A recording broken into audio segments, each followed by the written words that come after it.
რატომ არ შეიძლება სახელმწიფო დაკავდეს იგივე საქმიანობით, რასაც აკეთებენ აი ეს ქსელური აფთიაქები? და რას აკეთებენ ქსელური აფთიაქები?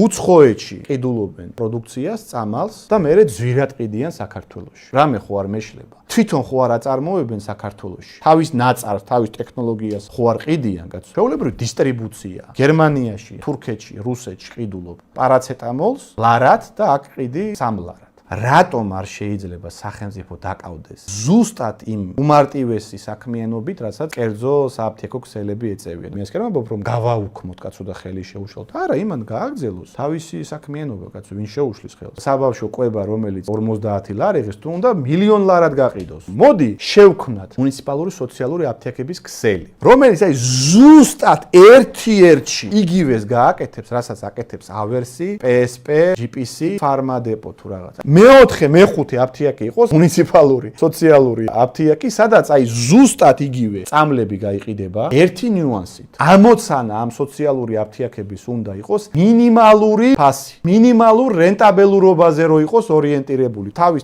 შეინახავს და უფრო იაფად მიაწვდის მომხმარებელსაც ამ წამალს. რატომ არ შეიძლება ეს გაკეთდეს?